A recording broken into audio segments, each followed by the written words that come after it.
What did we sell? We were talking about that. All these being kind of 20s, 25s, 40s, that kind of thing. $840. See how it adds up? You heard me talk about that all the time. Think of $100 a day, then $200, $300 a day, and then you start multiplying. It starts just going crazy. So that's how you think about reselling is don't think about the money, think about just selling and watch the money come in. That's the way you want to do that.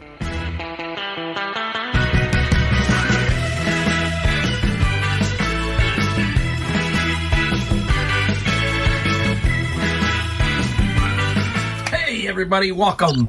Mike, the Golden State Picker, got a video of pretty much everything you're going to see in this video is what we sold today. Basically a day and a half. So a lot of smalls. This is a good video to show you stacking or 20s to 25s to 40s. My biggest sale is 200, so we'll show you that. But anyhow, we are going to talk about the main part of that title in a little bit. We're going to try and do this video different because I just feel I can't just do 20 in a row. I'm going to do some, talk about a story, do some, and talk about something. So anyhow, that's how we're going to work this video because I got just too much stuff to talk about. And first off, it is daylight savings time. So does that screw you up, or which way do you like it? I prefer as much daylight as I can get, basically. That's what I personally want. I know that Hawaii, Arizona, they don't switch. It's kind of a screwball thing, and there's been a lot of debate about not doing anything about it. Just let it roll. Let me know what you think about it. I believe it was enacted back in whenever, I think the 70s for gasoline, power, electric, that kind of thing. But one thing that's interesting about daylight savings time is I can remember when I was younger, setting your clock, right? You had to set your clock, and if you were a kid, maybe you didn't have a wristwatch, or the clocks in the house were wrong. And what did we use here? I guess it was different in every city, state. It was different everywhere. We used to dial popcorn, and that was a number that we dialed, popcorn, the letters on the dial, and we could get the time. It'd say the time is 7:48 and 20 seconds, and that lady's voice would always be there. Well, I didn't know that it wasn't just nationwide with her. This one particular lady did it in our area for 30 plus years, and other areas had their own system or whatever. But early on in the phone company, you could call for the time. You also could call and ask questions if they had the time about weather and so forth and so on. So there were some interesting things you could ask the operator back in the day. That all changed, I guess, when the Spanish flu came out, and they just did not have time to answer questions. They were so busy taking phone calls. Interesting when you read history about something, right? And daylight savings time and the phone and all that kind of stuff. It's very interesting to me, my era. And unfortunately, the popcorn doesn't work anymore. That thing stopped a while ago. So very cool. All right, we're going to talk about the main title of this video in a little bit here. We are going to show you a few things that I sold, and then we will get into that. We also are going to talk a little bit about Goodwill. Final word on Goodwill, just a brief take on that, my last little take on them. All right, right off the bat, we got us a calculator. Look for these financial calculators, guys. This came in a lot of my stuff from my Honey Hole Thrift Store. I'm trying to get it out. This is a Hewlett-Packard 17B2 with the case, and the calculator sold for $19 plus $7 shipping. What did we sell? We were talking about that. All these being kind of 20s, 25s, 40s, that kind of thing. $840. See how it adds up? You heard me talk about that all the time. Think of $100 a day, then $200, $300 a day, and then you start multiplying. It starts just going crazy. So that's how you think about reselling is don't think about the money, think about just selling and watch the money come in. That's the way you want to do that. Okay. We talk about these all the time. Remotes. This is a really nice one. So when you see this one, you say, oh, that is a cool looking remote. It's a Denon, and this one here will, it sold for, the Denon sold for $43 plus $8 shipping. Same situation right here. You can't, guys, some remotes can go for a lot of money. I've had people leave comments that they've sold some for $150. Most expensive one I think I sold was about $250. It went to a heater. some kind of like wall heater. Yeah, so that was a good one. Okay, got this one last summer, so it's about a year, but I sold a lot of stuff off. This guy had a bunch of Harley stuff, and this guy, the little skull, check it out. Yeah, chrome little skull light.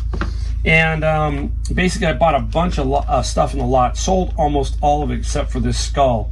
And the skull sold for $35 plus $14 shipping. So very nice there. I'm gonna have to move some of this around or I'm gonna run out of room quickly. It's a busy day. I painted the back of my house. My stucco was starting to crack, so I used some stuff called elastomeric paint and was sealing that. I matched up my paint and I did. It painted very easily. So, hey, we still have stuff we have to do around our house, right, guys? We can't always be, it looks like you're watching these videos and that's all I do. No, you still got to mow the lawn, do all that other kind of stuff. From my American Girl. Remember the American Girl? We sold her for what? $2,500. We sold a bunch of the accessories for $500. That was the trunk and everything. And now we're still selling a few more. And this is, there's a paint set and like a stocking or something here. And the American Girl part sold for $25 plus $8 shipping. I love that. That was just fun. That one was a good one. Okay. If you haven't seen that video, I'll try to put a link down below to the American Girl one if you are new, and kind of watch that one and see what I sold it for. Now, I just sold this one right before I started to make the video, so I said I'm going to throw it in. It's Dreadnought, and it is the USS New Jersey BB-62. It's like a yearbook or something like that. If you know more about it, let me know in the comments, but it sure feels like some sort of yearbook because it's got 83 to 84. And, you know, people do collect them. And this sold, I took a best offer, $30 plus $9 shipping. I'm not in the business of trying to hold on to too much stuff, right, guys? Especially books. They will pile up like you cannot believe if you're not careful. So I have to be a little picky, and I'm also willing to move those books a little bit more aggressively. Okay, this one right here. Got this at a garage sale, and I got a bunch of baseball gloves, which I sold one for over $113. I think it was $113. This is the Thumper. It's a massager. I paid $2 for this. And the Thumper, it sold for, I think it was $40, I think. Thumper was $40 plus $18 shipping. So that was a really nice one. All right, let's switch gears. Let's talk about the title of the video.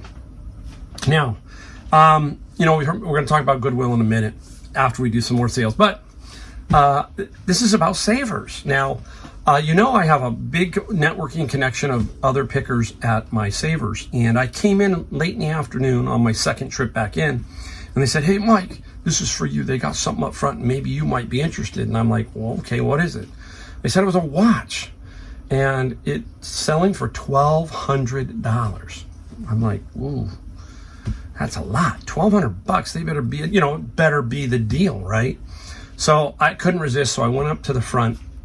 You'll see some pictures of some stuff up here, especially of the back of the watch and the front of the watch. I think I have that. You will see that. And then something from Chanel. It is a Chanel watch. It's the Chanel J12. Okay. So I went up and they handed it to me. They actually kept it in a little like safe. And they pulled it out and handed it to me to look at. They know who I am, but they followed the protocol. And I was looking at it and it felt right. First thing you do is you feel it, and it feels pretty good. Second thing is you then look at it, maybe take some pictures like I did, and do a little bit more research and find out what the key things are to look for in a fake watch, a fake shirt, whatever. So you can do that by Googling that. So that's what I did. So I put the watch and give it back to them. And then I went to this one site and I found some interesting information about J12, the Chanel watch. Of all their watches, this one is 90% fake. So this one is the most faked watch, basically, by Chanel. Right there, your radar goes up, guys. It means 9 out of 10 times it's probably not going to be real. Now, we got to think a little bit, right? We got to put common sense into it. Yes, things do go through that people throw away. It does happen. but also people toss things because they know it's not real and they just want to get rid of it. So keep that in mind. So those are the two things you're thinking. My first impression is always fake, prove it real. That's how I work.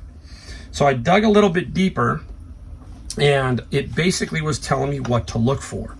You'll see a picture of the back of the watch and the screw holes. Those should be flush. The screw should be flush with the top of that hole, not sunk in like in the photo. Right there, I didn't have to really go much further. The 90% plus that was telling me it was fake. So I went to the manager and I said, hey guys, this watch I believe is fake, and you're selling it for $1,200. I don't know if somebody's going to give you $1,200 for it, but basically if they took it and went to a jeweler and the jeweler said it's fake, it's a bad rap on you for selling a fake watch, okay? We get nailed if we sell fakes on eBay, right? So, I kind of told them, basically they finally ended up not selling the watch, okay? I found out that they decided it was fake and took it down. But you see, that's the thing, guys, where in the back they should put something like that aside and really check it out before it comes out to the floor. I mean, it took me all of 2 minutes to do that. It's like, they give these people so much time, but that's the jewelry area. The jewelry area is testing for gold, testing for silver. They are doing what they're supposed to do. But when they come across something like that, they look it up. And I'll guarantee you most of the time, because most of the pickers were telling me, Mike, it's a $4,000 or $5,000 watch. But they're all doing the Google, right? And I want to look at eBay, and I want to look at some other areas to really give me a better idea of the true value of the watch. So I felt that if it was real, it was probably $3,000 to $5,000, depending on the condition, where you sold it, and all that. So that was true. But again, in the back room, when Savers has got something like this, or any thrift store, I think they really have to make sure that it's authentic and not sell it as fake, or not sell it as real when it is fake. You know what I'm saying? So basically, be very careful, guys, when you are looking up stuff. Always assume fake, prove it real, and you should be okay. So that is the Savers story, okay? Next up, let's take a look at a few more items that we sold. Simple little game. This came out of my friend's locker, so I'm going to sell everything out of that locker I can. I'm over $8,000, getting close to $9,000. This is the Cold War CIA. Simple little game. Hate to toss it. It sold for $15, I think, plus free shipping. So not a great amount of money. I got to mark it off here.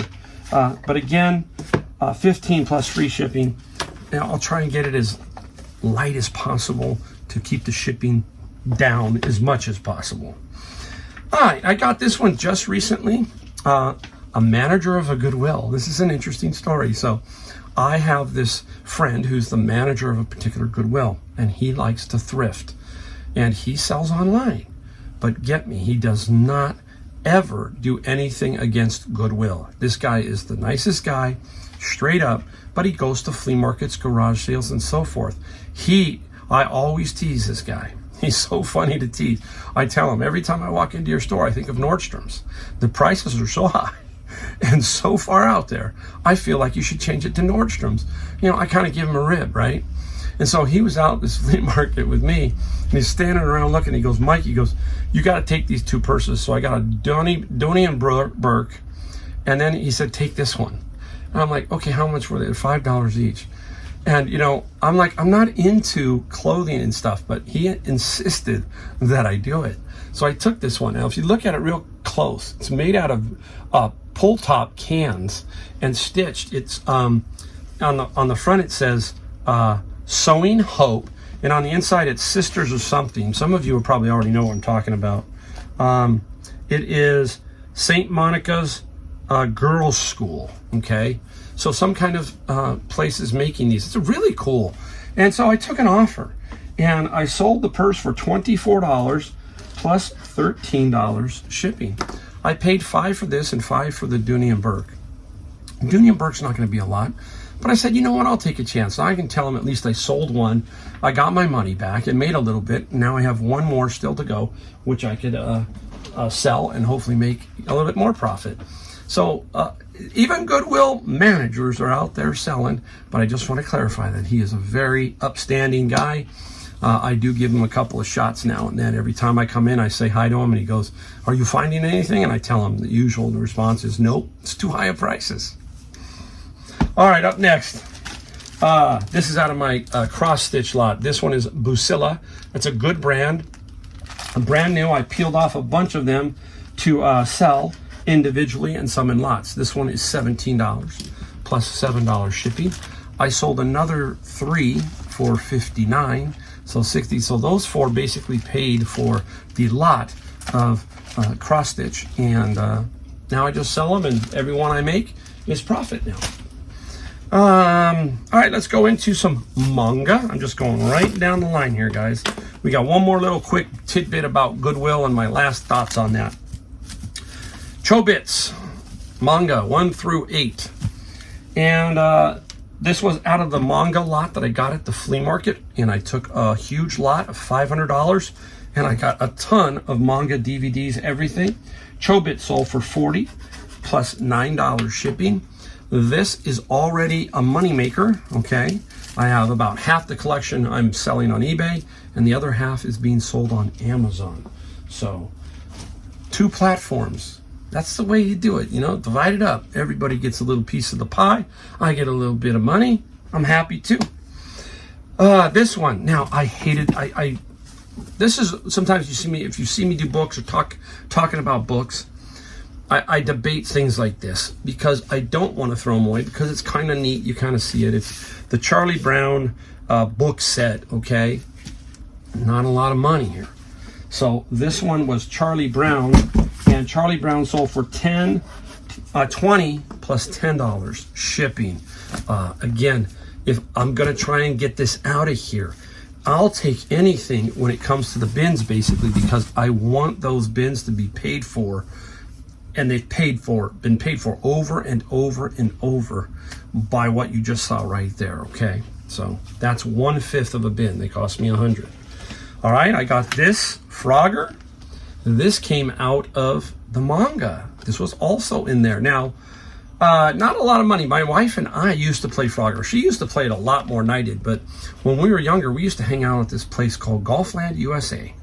And they had an arcade. They had all the arcade games in there, and we loved to play them. We used to get these entertainment. We were young. When we were young, we didn't have a lot of money. But back then, how many of you remember the entertainment books? Those books, and they had a bunch of coupons in them, and you could take these little coupons and buy one dinner, get one free.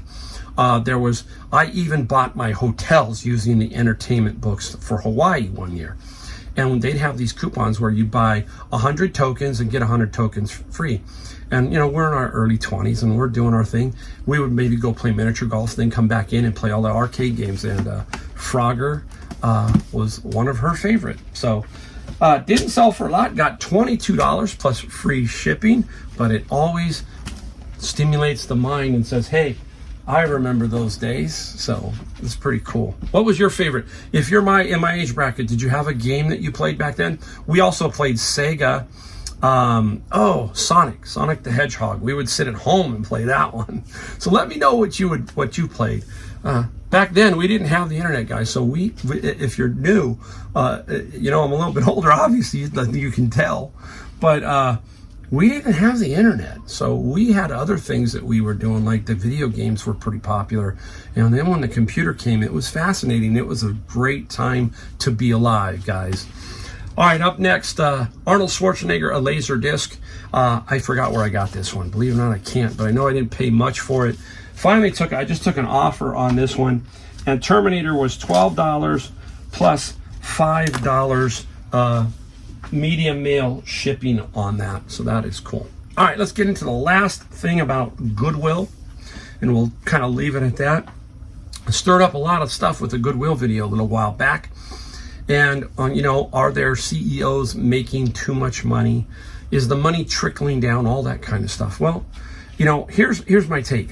I think where we get upset at with Goodwill, at least me, it's not so much, okay, it's their right to take the stuff and make as much money as they want. If people are going to donate it, and these guys, Goodwill has a way to sell it in many platforms, just like we do, there's not much you can do about it, and that's the way it is. But I think sometimes where we get a little touchy is when you go into the Goodwill store and their pricing structures, and Savers can do this too, guys, so not just Goodwill. Some of the thrift stores will go in and they will be pricing it nearly top dollar, and for some things you can't even test them and they still want top dollar. So I think the pricing is kind of what drives us a little crazy. It does at Savers because I'll see something at Savers that's just way out of whack, will never sell or shouldn't sell, and there's something way down here that should be a little higher. It is that balance that we as resellers are trying to find. So we can't complain. If Goodwill is going to take it, we've got to get what Goodwill is going to leave us behind. But sometimes these stores like Goodwill and Savers, they've got to price this stuff better. And that is because, personally, this is me looking at the back room. I know the back rooms. A lot of younger people back there. They don't have much idea about what is what. Okay, so that's why they miss some things. Some things they don't. They think it's worth more. Classic example. How many times have you seen this? The box has a price of $99 on the box because that's what it sold at the retail. And you see it marked at $49.95. It's like they're told, you see $100, mark it at half the price. And the item is an outdated piece of electronic equipment that should sell for no more than $5 or $6 at best.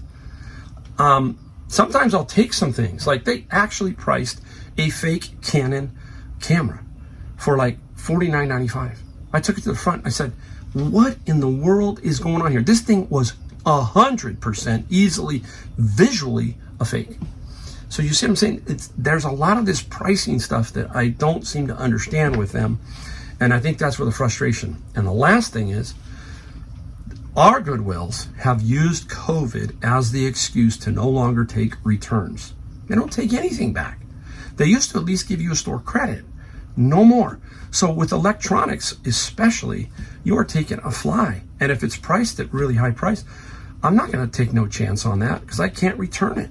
So that's the other thing. They use so many excuses to basically help themselves and not us, right? That one is the one that really gripes me. Savers, you might be able to, but it's really hard. Even Savers is doing that now. But they're all using, for some reason, after COVID, no more returns. Savers used to allow it, and now Goodwill, no more. So that's in my area. Let me know what's happening in your area. So there you go. That's my final take on Goodwill. Let's get into the final items that we sold. I think I got to put one up here, or do I? I don't think I do. I think I have it here. I got to look. I'll let you know. Nice, a Bible. Here we go. Go back to books. Santa Biblia, Holy Bible. And this is in English to Spanish. So one side is English and the other side is Spanish, okay? Very nice condition. And the Bible sold for $17 plus $7 shipping. So steady as we go with Bibles. All right, let's take a look at another one here. This is DC Comics. It's almost, basically, when I say manga or anime, that's Japanese comics. This one here is DC, and this one is The Last Man, 1 through 5. I think there are 10, but this is 1 through 5. And 1 through 5 sold for, can we find it? $22 plus $10 shipping. So pretty straightforward on that stuff. Found it where? Bin of books. My friend's locker that I bought, starting to sell games. All the games I'm putting up, I'm selling here and there. They're starting to tick even better because it's now fourth quarter Christmas. This is Catan Histories Struggle for Rome. And we've got on this one $43 plus $17 shipping. We do have to show you one that I do not have here. And that one, oh, please don't fall. I'm stacking. I'm playing Jenga right here. This is like, don't fall. The one I'm going to show, I'm put up right here. Set of books, Cook's Illustrated. Comes out of my bin of books, and I shake my head. You heard me talk about it. I really don't want to take them, but there's some money in there, so it's half a bin basically. These Cook's Illustrated yearbooks, basically, they sold for $56 plus $25 shipping.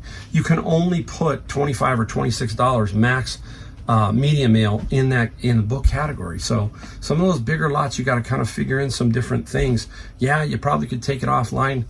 Either way, I mean, you could take it to pirate ship, but that's not going to have you any advantage. You've got to basically pad your selling price or just move it along. That's the other thing you have to do. All right, let's get in, because some people say, oh, it's harder to sell stuff after the holiday is gone. Halloween just passed. I just sold another Department 56. This one is called the Last Chance Hotel. Got these at Savers, okay? And this Last Chance Hotel sold for, get this guys, 80 bucks plus $20 shipping. So still good. I'm already in the profit. I sold one for 320, this one 80, 40, and I think another one was the Nightmare Before Christmas for 140. So there's $550, all within or just after Halloween. So it's a very popular holiday. We all know that. Okay, I'm gonna pick this one up to show you, just because I want to show you how I pre-do some stuff. Many of you are new. This is paperback book lot, Mercenaries, Destroyer. There's a series of older books, and there are 59 in here. So I pre-box them, and I put a weight, 16 pounds. So all I have to do is measure it and then put it out for sale. And it makes easier for storing these kind of things, guys. If you see this back here, pretty much there's some stacks of books, lots that are there. And this one sold for $50 plus free shipping. But again, between that and the illustrated, it's almost a bin, okay? So those two almost pay for my bin.